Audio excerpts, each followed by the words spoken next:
السلام علیکم ویورز، امید کرتے ہیں آپ سب خیریت سے ہوں گے۔ آج سے ہم شروع کرنے جا رہے ہیں پارٹس آف اسپیچ، اور روزانہ انشاءاللہ مغرب سے عشاء کے درمیان ہم ایک ویڈیو اپلوڈ کریں گے۔ تو آئیے شروع کرتے ہیں پارٹس آف اسپیچ۔ ان کا ترجمہ ہم اردو میں کرتے ہیں اجزائے کلام۔ پارٹس آف اسپیچ میں بنیادی طور پر 8 سے 9 چیزیں آ جاتی ہیں۔ ان میں سب سے پہلے نمبر پہ ہے ناؤنز، یعنی اسماء، نام وغیرہ۔ نمبر 2 پہ آ جاتی ہے پروناؤنز، یعنی ضمائر، جیسے میں، آپ، وہ، جو ضمیریں ہیں ان کی قسمیں انشاءاللہ پڑھیں گے تفصیل سے ہم۔ اس کے بعد آ جاتے ہیں ایڈجیکٹو، صفات، اچھا، برا، خوش۔ اس کے بعد آ جاتے ہیں وربس، افعال، جیسے کھانا، پینا، سونا۔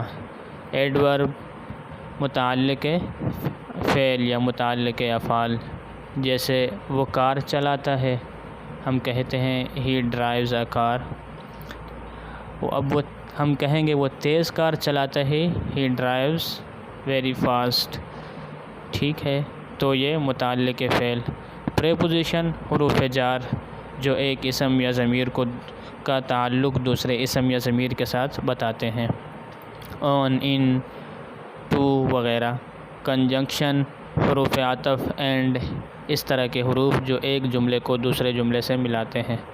اس کے بعد آ جاتے ہیں انٹرجیکشن، حروف استعجاب وغیرہ، جس میں تعجب کا یا حیرانگی کا اظہار ہوتا ہے، جیسے ہورے وی وون دا میچ، الاس، اوہ، اس طرح۔ اس کے بعد پھر آ جاتا ہے آخر میں آرٹیکلز، اے، این، دا۔ انشاءاللہ ہم ان سب کو پڑھیں گے تفصیل کے ساتھ، ہمارے ساتھ جڑے رہیے۔ اب ہم شروع کرنے جا رہے ہیں ناؤن۔ السلام علیکم ورحمۃ اللہ وبرکاتہ۔ ویورز، امید کرتے ہیں آپ سب خیریت سے ہوں گے۔ آج ہم پڑھنے جا رہے ہیں ناؤن، اور یہ ناؤن کا پارٹ 1 ہے۔ اس کے بعد 1 یا 2 مزید ویڈیوز بھی ہوں گی اس پر انشاءاللہ، کیونکہ تھوڑا تفصیلی ہے، اس لیے 1 یا 2 ویڈیوز میں یہ مکمل ہوگا۔ تو چلیے ہم شروع کرتے ہیں ناؤن کی تعریف سے۔ ناؤن کی تعریف یہ ہے: noun is a name of person, place, thing اور اینیمل۔ کسی انسان، کسی جاندار کا نام، کسی چیز کا نام، جانوروں کے نام، کسی جگہ کا نام۔ جیسے مثال کے طور پر جاندار کا نام جیسے قاسم، محمد۔ لوگوں کے نام ہیں، جگہوں کے نام جیسے لاہور، پاکستان، کراچی، جتنی بھی جگہیں ہیں۔ اور اینیملز کے نام جیسے لائن، لیپرڈ، اس کے علاوہ منکی، دوسرے جو حیوانات ہیں۔ اور تھنگس جیسے پین، بکس اور جو بے جان چیزیں ہیں وہ سب اس میں آ جاتی ہیں۔ اب ہم بڑھتے ہیں ناؤن کی اقسام کی طرف، کائنڈس آف ناؤن۔ تو سب سے پہلے ہم پڑھیں گے کاؤنٹیبل ناؤن۔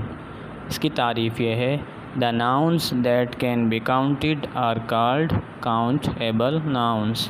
وہ اسماء جن کو ہم گن سکتے ہیں، جو گنے جا سکتے ہیں، ان کو کاؤنٹیبل ناؤن کہا جاتا ہے۔ جیسے 3 پینس، 4 بیگس۔ تو یہ چیزیں ایسی ہوتی ہیں جن کو انسان گن سکتا ہے، تو ان کو ہم کہتے ہیں کاؤنٹیبل ناؤن۔ دوسری قسم اس کے برعکس ان کاؤنٹیبل ناؤن، وہ اسماء جن کو ہم گن نہیں سکتے۔ اس کی انگریزی میں تعریف یہ ہوگی: the nouns that can not be counted are called uncountable nouns. جیسے مثال کے طور پر واٹر، پانی، ہیئر، بال، یہ ایسی چیزیں ہیں جس کو انسان گن نہیں سکتا۔ شوگر، رائس، یہ سب مثالیں ہیں ان کاؤنٹیبل ناؤن کی کہ انسان ان چیزوں کو گن نہیں سکتا۔ اس کے بعد ہم بڑھتے ہیں کمپاؤنڈ ناؤن کی طرف۔ کمپاؤنڈ ناؤن بیسیکلی یہ سمجھ لیں کہ 2 مختلف ورڈز ہوتے ہیں، 2 مختلف لفظ ہوتے ہیں، تو وہ 2 لفظ ملتے ہیں تو ایک نیا ورڈ وجود میں آتا ہے۔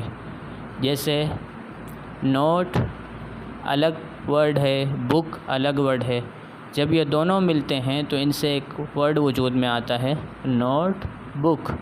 تو کمپاؤنڈ ناؤن کی تعریف ڈیفینیشن یہ ہے: compound noun is a noun that is formed from 2 اور مور ورڈس۔ کمپاؤنڈ ناؤن کسے کہتے ہیں؟ جو 2 یا 2 سے زیادہ الفاظ سے مل کر بنے۔ اس کی اور بھی مثالیں ہیں، جیسے ٹوتھ برش۔ ٹوتھ الگ ہے، برش الگ ہے، لیکن جب ان دونوں کو ملایا تو ٹوتھ برش ایک الگ سا ناؤن بن گیا۔ اس کے بعد ہم بڑھتے ہیں پراپر ناؤن کی طرف۔ The name of particular person, place or thing is called proper noun۔ Proper noun کہتے ہیں خاص نام کو، کسی خاص چیز کا نام ہو تو اس کو ہم انگریزی میں پراپر ناؤن کہتے ہیں۔ پارٹیکولر کہتے ہیں خاص۔ مثال کے طور پر جیسے میں اگر بولوں محمد تو یہ کسی خاص بندے کا نام ہوگا، قاسم یہ کسی خاص بندے کا نام ہوگا۔ اس کے برعکس دوسرا آتا ہے کامن ناؤن، جن کو ہم کہتے ہیں اسم عام۔ جیسے بوائے کا لفظ ہے، اس میں بوائے سے مراد کوئی بھی ہو سکتا ہے، محمد، عابد، خالد، کوئی بھی۔ اور سٹی میں اگر بولوں تو سٹی سے کراچی، لاہور، فیصل آباد، کوئی بھی جگہ ہو تو وہ مراد ہو سکتی ہے۔